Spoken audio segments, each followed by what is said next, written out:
Hi, my name is Trinity. Today we're going to be x-raying Alex here. We're going to be doing some pictures of her lumbar spine to check for possible spondylolysis.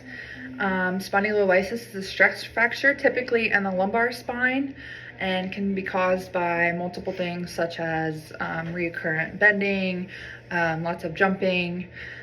So what kind of symptoms are you having today, Alex? Yeah, so at work, I do a lot of those motions. I'm really active at work, so I have been having a lot of lower back pain. Okay. How long has that been going on?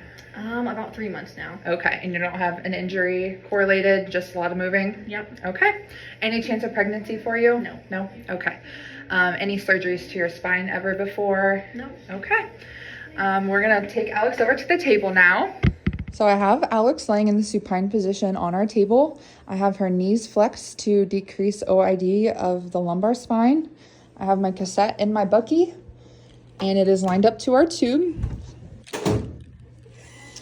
We have a 40-inch SID, no angle on the tube to be sure that there's a perpendicular beam to decrease distortion. I'm gonna go ahead and collimate in.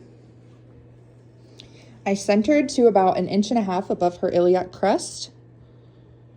I'm gonna put my marker on, and that's what our centering point looks like. So now I'm gonna come behind our primary protective barrier, the lead-lined wall of our control booth. I have my exposure panel set at 75 kVp and then about 320 MA, which is gonna come out to around 25 to 35 mass. We are using a center AEC, so it will terminate the exposure once there is enough photons that reach the IR. I'm going to ask Alex to hold her breath, and I will expose. So to best visualize spondylolysis in an x-ray, it's best seen on oblique lumbar spine. So now we're going to do an LPO, oblique lumbar. So Alex, I'm going to have you roll up towards your left side, and I'm going to put a little cushion behind you, and I'll have you roll on back. Perfect. We want her at about a 45-degree angle. And I'll have you bring this arm back behind your back. Yep, just like that. Perfect. And my bucky is still aligned. Centering point for this LPO oblique is going to be 1.5 inches above the crest. And we're going to go 2 inches medial to the upside as is. Right about there. And since this is an LPO, I'm going to use my left marker. This is my centering point for the LPO oblique lumbar. Our clinical site does not recommend shielding, so I will not be placing a shield. Okay, for our LPO oblique spine, I have our control panel set. We're at 75 kV. We're at about a 320 MA. We do have our AEC set, so the exposure will terminate once enough photons reach the IR. Our mass readout is probably going to be about 30 to 40. It's going to be a little higher than the AP because we're going through a little bit more thickness.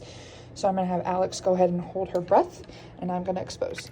Spondylolysis is a stress fracture of the pars interarticularis and can be best visualized in MRI. However, most physicians will most likely order just a routine radiograph before moving to MRI. So spondylolysis can be best seen in an oblique lumbar spine.